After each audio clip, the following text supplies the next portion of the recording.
Crônicas do Amanhecer, por Feijão Centro Espírita Allan Kardec de Balneário Gaivota, 2 de agosto de 2020. Pesquisa reflete medos e angústias na pandemia, favelas sofrem mais parte 2.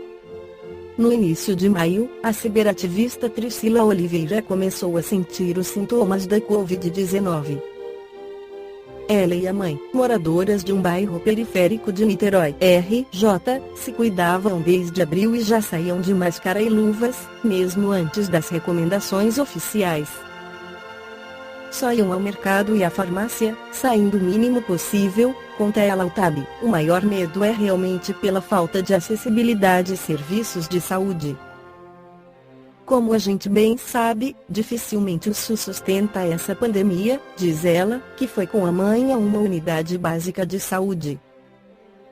Sem teste, as duas foram orientadas a se cuidarem em casa, como ocorre com a maior parte dos casos em que o paciente não sente falta de ar. O receio da mãe e da filha de não conseguirem tratamento adequado, caso precisassem, reflete o que foi constatado por uma pesquisa do LabWorld, Laboratório de Análise da Violência do Instituto de Ciências Sociais da Universidade do Estado do Rio de Janeiro, realizada entre os dias 4 e 15 de maio, pela internet, com 1.203 moradores da cidade do Rio de Janeiro. Mais de 80% disseram ficar ocasionalmente, muitas vezes ou na maioria das vezes nervosos ou ansiosos ao assistir a notícias e histórias sobre o novo coronavírus, e 44% relataram já ter sentido palpitações pelo menos ocasionalmente ao pensar em ser contaminado.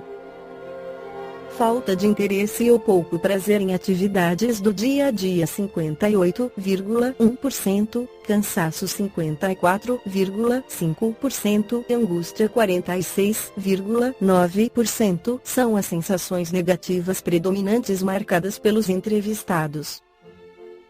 Antes de começar a pesquisa, estávamos pensando muito na questão da saúde mental, do medo. Isso acaba sendo deixado de lado, mas na verdade é extremamente importante, avalia Dorian Borges, professor do Departamento de Ciências Sociais da UERJ e responsável pelo estudo.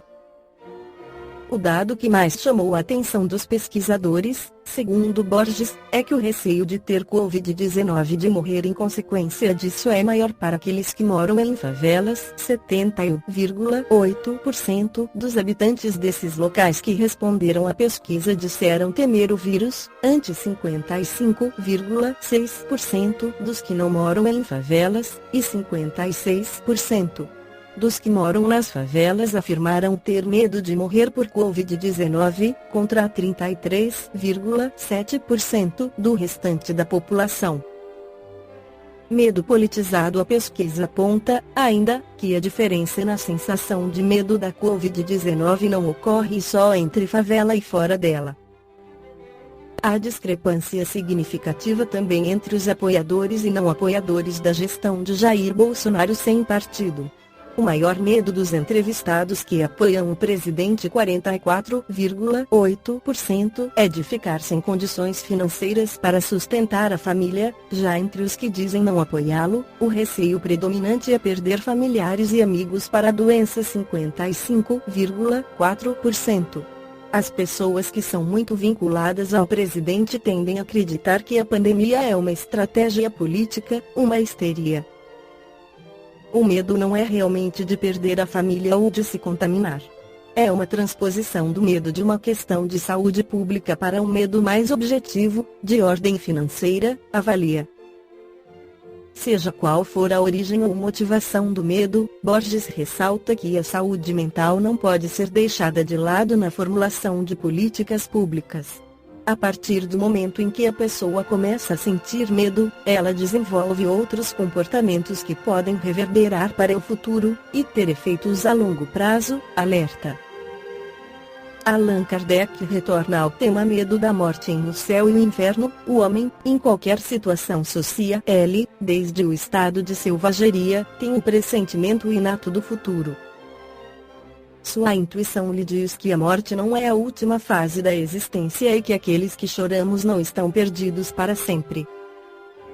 A crença no futuro intuitiva é infinitamente mais generalizada que a ideia do nada. Como se explica, entretanto, que entre os que acreditam na imortalidade da alma ainda se encontre tamanho apego às coisas terrenas e tão grande preocupação com a morte? A preocupação com a morte é determinada pela sabedoria da providência e uma consequência do instinto de conservação comum a todos os seres vivos. É necessária, enquanto o homem não estiver esclarecido a respeito da vida futura, como um contrapeso ao arrastamento que, sem esse freio levaria a deixar prematuramente a vida terrena e a negligenciar o seu trabalho neste mundo, que deve servir para o seu próprio adiantamento. É por isso que, entre os povos primitivos, o futuro aparece apenas como vaga intuição, tornando-se mais tarde uma simples esperança, e finalmente se transformando em certeza, mas ainda assim contrabalançada por um secreto apego à vida corporal. À medida em que o homem compreende melhor a vida futura, a preocupação com a morte diminui.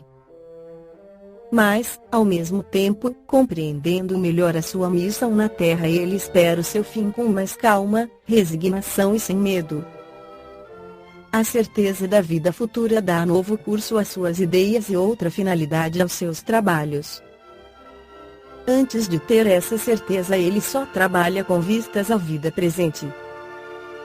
Com essa certeza ele trabalha com vistas ao futuro sem negligenciar o presente, porque sabe que seu futuro depende da orientação mais ou menos boa que der ao presente. A certeza de reencontrar seus amigos após a morte, de continuar as relações que tinha na Terra, de não perder o fruto de nenhum de seus trabalhos, de crescer sem cessar em inteligência e perfeição, lhe dá a paciência de esperar e a coragem de suportar as fadigas passageiras da vida terrena. A solidariedade que ele descobre entre os vivos e os mortos lhe faz compreender a que deve existir entre os vivos, e desde então a fraternidade revela a sua razão de ser e a caridade seu objetivo no presente e no futuro. Para escapar às preocupações com a morte, ele precisava encarar esta no seu verdadeiro sentido, quer dizer, penetrar pelo pensamento no mundo espiritual e fazer sobre ele uma ideia tão exata quanto possível, o que denota no espírito encarnado um certo desenvolvimento e uma certa aptidão para se libertar da matéria. Para os que não estão suficientemente adiantados, a vida material ainda se sobrepõe à vida espiritual. Apegando-se ao exterior, o homem só vê a vida do corpo, quando a vida real é a da alma. O corpo estando privado de vida, tudo lhe parece perdido e ele se desespera. Se, em lugar de concentrar o seu pensamento nas vestes exteriores, ele o dirigisse para a verdadeira fonte da vida, para a alma, ser real que sobrevive a tudo, lamentaria menos o corpo, fonte de tantas misérias e dores. Mas para isso necessita de uma força que o espírito só adquire amadurecendo. A preocupação com a morte está ligada à insuficiência de noções sobre a vida futura. Por isso, quanto mais ela se liga à necessidade de viver, mais aumenta o temor da destruição do corpo como fim de tudo. Ela é assim provocada pelo secreto desejo de sobrevivência da alma, ainda velada pela incerteza. A preocupação se enfraquece à medida que se desenvolve a certeza e desaparece por completo quando esta se firma. Esta foi a crônica do amanhecer de 2 de agosto de 2020. Por Feijão Centro Espírita Allan Kardec de Balneário Gaivota. Que a paz esteja com todos.